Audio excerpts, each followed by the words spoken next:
Welcome in to Greenville Grit. This is Greenville Residents in Touch with your hosts, Terry Williams and Michael Overton. This is the show that keeps you connected and in touch with the issues that affect what's happening in your community. Greenville Grit is sponsored by Greenville Toyota, the Overton Group. And now, here are your hosts for Greenville Grit, Terry Williams and Michael Overton.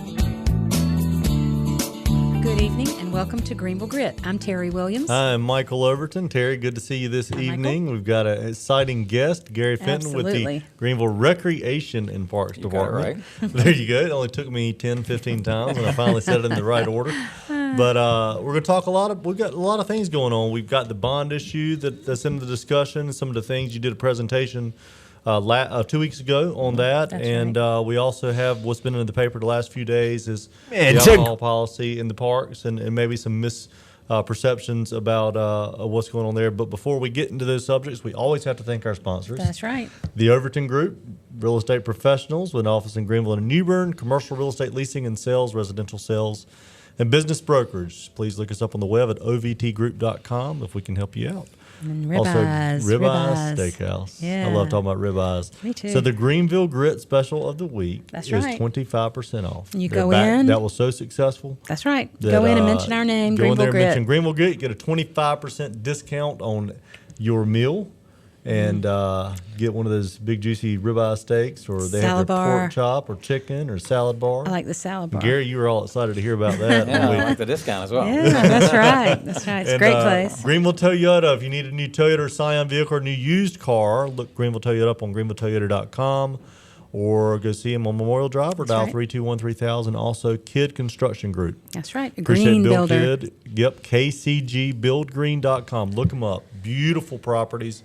Houses they build, put a lot of features, got fantastic pricing, and Bill is just a great guy, and we really appreciate him sponsoring the show. So look him up again, kcgbuildgreen.com. We are going to take a quick commercial break. We'll be back in 2 minutes, and we're going to start talking about drinking in the parks.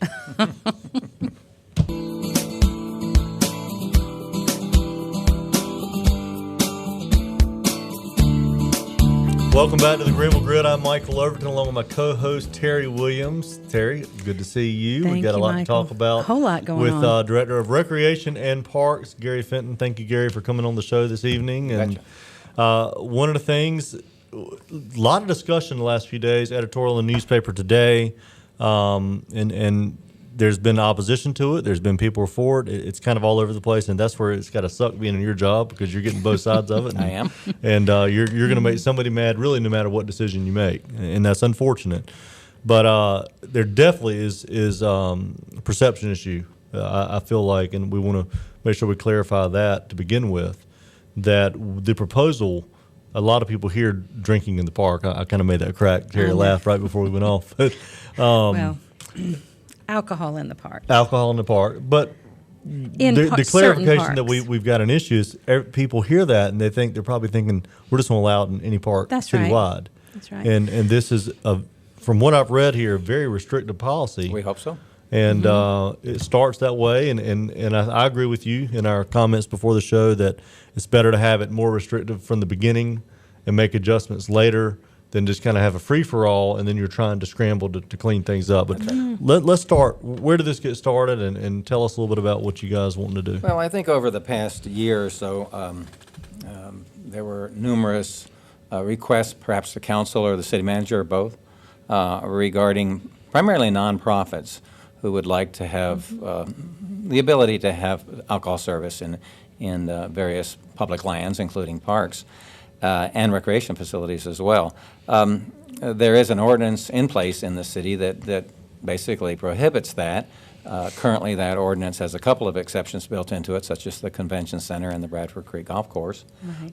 But beyond that, it gave the city manager the right to waive that under certain circumstances. But it was very unclear what those circumstances necessarily might be. And so as people looked at that ordinance that thought, maybe we would like to serve alcohol in a leased facility that is city property, is there a way we could do that? And so the assignment fell to me in the Recreation and Parks Department, I think primarily because an awful lot of the city's properties fall under our department. Exactly. The ultimate ordinance isn't just going to be about parks, but obviously parks are a lot of public land in our community. So. Right. I was asked to take a look at how these things are handled in other communities. I've got some experience myself in some other communities before I came to Greenville, but beyond that, I did a lot of research online to find out what policies are in place in various communities. And that research has gone on for almost 5 months. Right. So the assignment came, back early in the year, and now it's come to a point where we were charged with looking at it, and if council would approve, some level of alcohol in the park, what would we propose that policy be? What limitations, what restrictions that you mentioned would be put in place to make sure it didn't result in problems rather than Exactly. something that could be a benefit to So the it's really community. not the case whether or not you want it or don't want it. It was how it was presented to you that if the council has it, this is what you think is the best way to do it. Right. And basically, we, in Parks and Recreation, we've always talked about Recreation and parks. well, here it is, but it's Other the same places. thing, actually. But in the field, Right. we talk about the case system, which we cutely call copy and steal everything. And basically what that means is we look at other Sure, facilities, sure. other policies, other procedures in other communities and say, which ones of these would work in our community? And that's basically Right. what we did. We looked at all these different policies and ordinances in these over 30 cities and counties Right. across the nation and said, this piece might work well here, this piece Right. might work well. They were all well thought out policies. You could tell that they weren't something that we just threw out there. Right. And we think that's very important that we go slow and get it Exactly. right. So one of the main things I think that you probably want to cover is that it's site selections only. It's not a blanket, you're going to be able to do this in every park and every place all over Greenville if it were to pass. Can you tell us a little bit about why there were certain sites or what the needs are, for instance, at the Town Common? Well, the town common is the only venue in the proposed policy that's outdoors. Okay. In two other cases, we had indoor facilities that are leased. And those nonprofit organizations that lease those properties would like to serve alcohol associated with some of their events on Right. occasion. In one case, the Epps Recreation Center, it's just in the leased area, which is just 3 rooms at the center, and it's only for events associated with the Epps Alumni Reunion, which only happens once a Right. year in the summer. Exactly. So that's not a very big issue, but it is something that they can't do today. Right. In another case, it was an indoor facility, the Magnolia Arts Center. But again, it's only serviced by the Magnolia Arts Center, that nonprofit. Nobody else can do that. Right. And they can only do it with events associated with their theater productions and things that Right. they do. And they've still got to go through the ABC board to get They all have to the jump through permits every and- legal hoop. Right. And anybody, any nonprofit that would have alcohol anywhere within this policy has to do that. and they're buying it. I mean, it's And they're absorbing any costs that would Right. be related to that. That's all written into the policy. Now, Town Common is the one venue that's outdoors. And again, Right. the ability to service any level of alcohol at Town Common is very restrictive. It has to be a nonprofit or a City of Greenville event. It has to be limited to 4 hours. Those hours must fall between 1 and 8 p.m. They have to have 2 police officers in a designated area. Service and consumption could only take place for those 4 hours within a Right. designated area. That designated area is fenced in. It has a single entrance and exit. It is required that they have 2 special duty police officers assigned specifically to that area. That doesn't mean there so aren't. very similar, really, to what Free Boot Friday does with the fenced-in area that you can go in. That's That's right. Right. That's right. And some people say, well, they need more police officers than that. Well, events are required to have a certain number of police officers to start with. If they have alcohol, if they jump through the ABC permit Right. policies, if they pay for the special permit that they're going to have, if they have the police officers in place, if they pay all the expenses of the barricades, Right. if they follow all the rules. And they pay the police officers themselves. They do That's indeed. Right. It's not a city. No, we don't absorb Cost, that cost. right. And and on top of that, that designated area is restricted to those 21 years of age and older. So their IDs would be checked as they came in. This makes Right. it a lot easier for the police officer to know that anybody Exactly. who's drinking in that area is legally allowed to do so. Now, is there a regulation as to how many people they can have at the town common for an event like that? I mean, that might determine if they need 4 police officers versus 2, or is there any size? Well, and of course, there is written into the policy that any other requirements that we come up with, because we have to analyze each event separately. If an event is anticipated to bring 2,000 people to town common, and they want to serve alcohol, they may have a designated area that's quite small. Right. If it's going to bring 10,000, then it has to be a bigger area. And of course, that would be a restricted number going in that area. Exactly. I mean, it could be at full capacity, and you'd have to wait to get in there. Right. But we've tried to look at all of the possible issues. We know we're not blind to the fact that there can be problems associated with alcohol consumption. We've tried to do things to minimize the likelihood of over drinking, of underage drinking. Right. By addressing these issues, by having a police officer in place, is not to stop somebody or arrest somebody for being publicly intoxicated. It's more that could happen. Right. But more than that, it's to discourage people from overdrinking. There's a police officer standing nearby. Exactly. And That's so right. we've involved the police officers, we've involved the city attorney's office, we've involved the risk manager, and we've talked to our colleagues in Parks and Recreation across the nation, and we think we've come up with a pretty tight, restrictive policy. Well, so let's maybe go down the list. What you've got on the synopsis of the draft policy is you've listed 5 places here, Right. or the venues specifically that this ordinance would apply to. The first is the Perkins Athletic Complex. Most people now know it as the Magnolia Arts Center. That's right. Plays quite often. I think the last one was the Nerd. That's right. That they had there, but they've got a bar that you can go buy snacks and stuff in the breaks, and they're asking to serve alcohol. Again, their cost, their ABC permits. I mean, they've got to go through that. But that's the first one. Anything we want to say about that? Simply that, again, it's only indoors. I mean, when you Inside. mention the Perkins Athletic Complex, that's primarily a youth field, baseball fields and such there. We're not talking about the park itself. Right. We're talking about Just the only building inside. and Magnolia Arts, specific to Magnolia Right. Arts. Or They other could events not too? rent the facility out for someone else, for Right. instance. So and this give is them that specific park. to Magnolia Arts. Okay.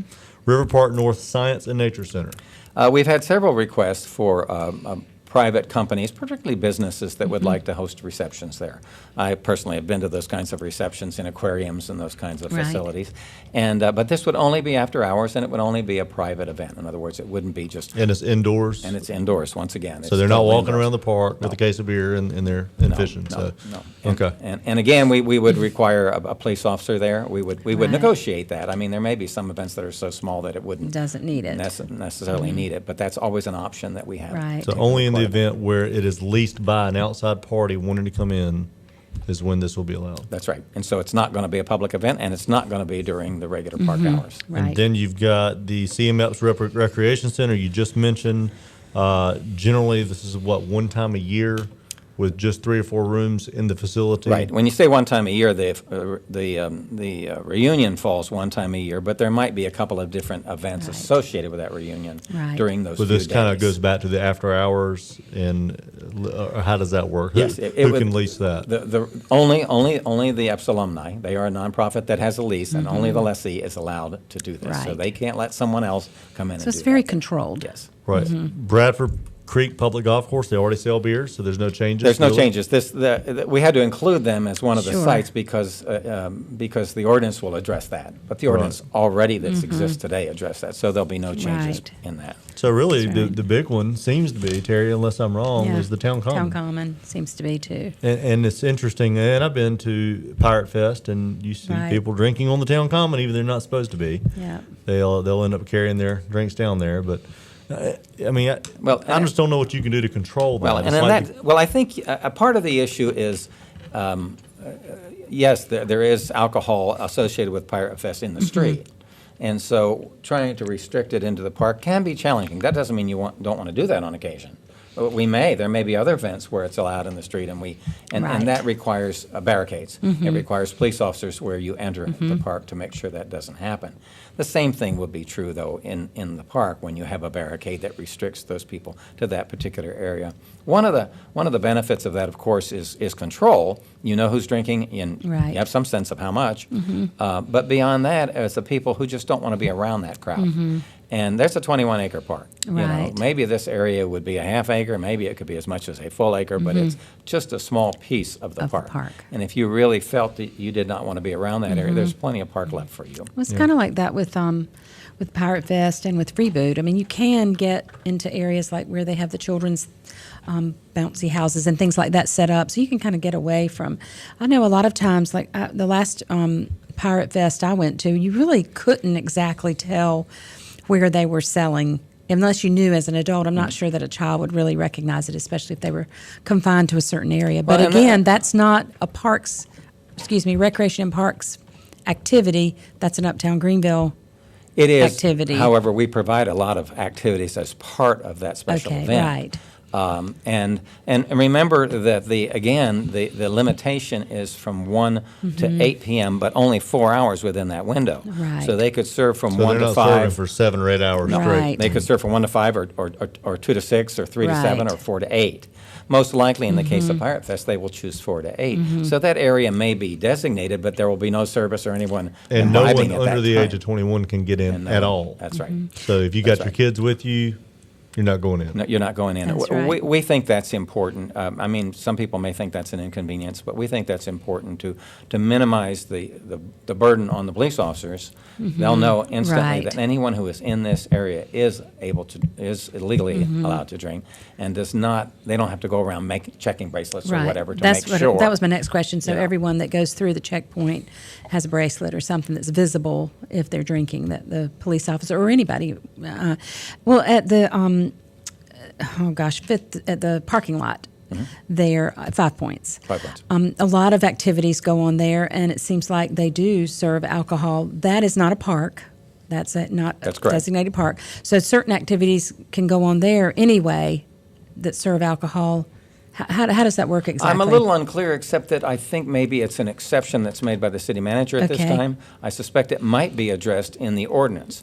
What we're talking about today is the policy that comes out of the ordinance. Okay. Okay, so the ordinance can conceivably have more in it than just city parks and the recreation facilities. Right. But it'll reference the policy within the ordinance. It would reference our policy of the stipulations and things that we have put in place to make sure that problems are minimized, or the Right. likelihood is minimized. Well, I think a lot of, especially younger people, younger than me, like Michael, his friends, and, my kids are in that age, that 30 age bracket, and they see other larger cities like Raleigh and different places I'm sure that you've called, bringing wonderful entertainment.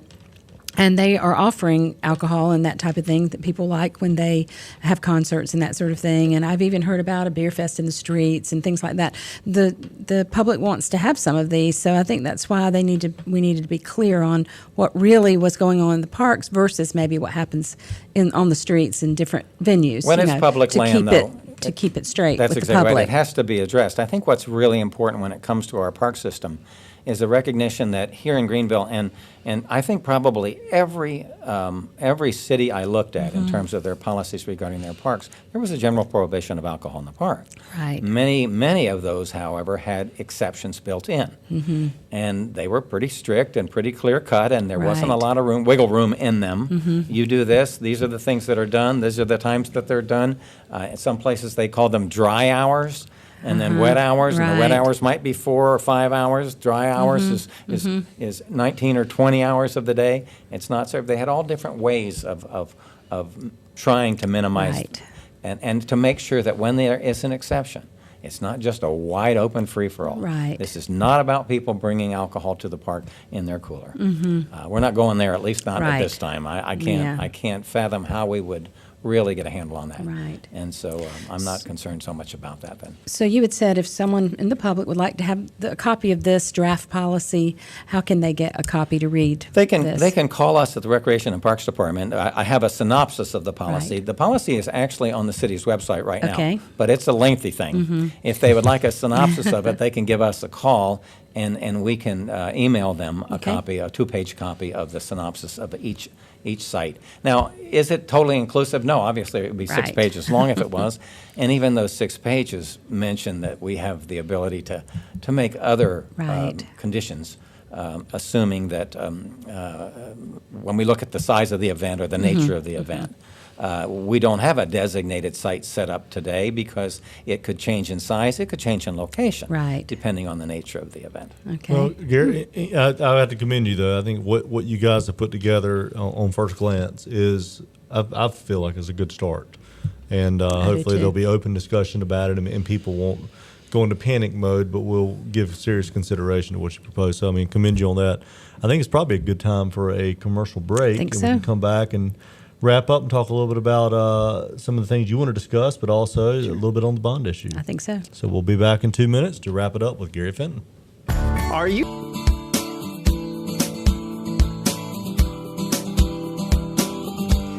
Welcome back to Greenville Grit. We've been discussing the possible alcohol policy for our recreation parks with our director, Gary Fenton. It's been a good discussion, lots of great information. We want to just cover a few more items I think that you would like to mention. We did talk about what areas alcohol might be allowed, but we didn't talk about other areas that we just simply probably wouldn't want it allowed. And I think you might have wanted to cover that a little bit. Well, you know, when we look at our parks, and we instantly know that children are a big part of our parks. That's right. That doesn't mean there aren't events that are more geared toward adults or more geared toward families where we might say, you know, that's just inappropriate. We would not want to do it there. Right. Sunday in the Park today is one of those events. Number one, it's only an hour and a half long to begin with. Right. So, I mean, if it was a 4 or 5 hour event, then maybe alcohol service would be considered. But it's a Sunday night. It's relaxing. It's family oriented. Lots of Right. kids are there. We're not going to go in that direction and propose that. And if we were to go there, it would have to be the city that would make that decision. It would Right. not be a nonprofit because the nonprofits do not sponsor Sunday in the Park. Right, exactly. And I wanted to also mention the fact that you know, when you build as most cities do, they build their policy of prohibiting alcohol in the parks, and they build a few exceptions into it. One of the terms that I saw that I liked and decided to use on our own was that those exceptions would be called sites designated for conditional service and consumption of alcoholic beverages. Right. And then, of course, you limit that. The beverages are wine and beer only. But that word conditional is so very, very important because there's a lot of conditions Right. associated with this. This is not a wide open free-for-all. We do Exactly. not want everyday alcohol in every park. We're talking about one park outdoor venue, one Right. outdoor venue, one area of that outdoor venue, and only for nonprofits that have an event in that. And they in have that a area. lot of criteria to meet And to they even have do to that. jump So- through an Exactly. awful lot of hoops. That's And right. rightly so, including insurance. I mean, they have to, their insurance policy, which they're normally required to have, when naming the city as additional insured, but that policy actually has to mention, it has to name the fact that there is alcohol service at some level Right. at that park. That's got to be in the policy. Exactly. And so we're protecting our facilities, our customers, our the public, the city, as best we can through all these conditions. Exactly. Well, Gary, we only have probably 2.5 minutes left. We're not going to get too deep into this, but at a later date, we would like you to come back because we'll probably do a show similar to our committee meetings and Right. designate one show for each area of the bond. But you made a presentation to the bond committee, and for those that are listening, there is a proposal for November of 2015 to do a $28.5 million bond. That's right. And the Recreation and Parks Department was, I'm not saying requesting, but your proposal would be about $10.5 million of that. That's correct. Just give a minute and a half. Why? What is the reasoning that you feel that we need this? Well, you know, there are probably two big reasons. One is that we are an aging community. At the same time, number two, that aging community is growing. And so we have places in our community where our park system, which has never had a voted bond referendum in the whole history of the park system, Right. we have parks that are naturally old, and things get dilapidated when they get old. And sometimes we put Band-Aids on them in the form of paint or duct tape or just patching, you know, Right. with plaster or whatever. But eventually things fall out. And so we've got some areas. South Greenville Recreation Center comes to mind Right. first because it's the biggest and yet most dilapidated facility that we have, only because of its age. But it's still yet popular with the community. We've got to find a way of getting this done without just another coat of paint. Right. And then on the other hand, we talk about, and we have other facilities, certainly they're aging as well, but we have other communities in our city now, because we are growing, that have no parks at all. Right. And those folks are certainly saying, well, I've got to drive 5-6 miles to get to a park for my child. And so we want to address both of those issues together and look at the city as a whole. Our park, we're not that big that our parks aren't available to everybody, but Right. lots of people have lots of needs and lots of requests. There's far more needs than $10 million would Right, address. exactly. But at it least would- give you a good start to a catch very up. good start and really get the most bang for the buck by addressing the biggest issues that we have out there and being diverse in terms of the types of facilities and where they're located in our community. Well, like I Exactly. said, we'll get definitely further into that as we go and get closer to a bond vote, which we're ways out now. We've got about Yeah, we've got a 14, lot more. 15 months, but it's quickly Well, we have a meeting quickly tonight. coming. So Meeting tonight, open to the public at Yep. 5:30, which this airs after that. But we'll talk about economic development. yeah, and every then- 2 weeks we have Yeah. this meeting, so anyone in the public can go and hear Absolutely. what's going on. Well, that is the end of our show, Gary. Thank you for coming Thank you on so and much. second time visiting us. We also have to go back and thank the sponsors, Ribeye Steakhouse. Go get your 25% discount if you mention Greenville Grit, Greenville Toyota, the Overton Group, Kid Construction Group, and we appreciate you joining in.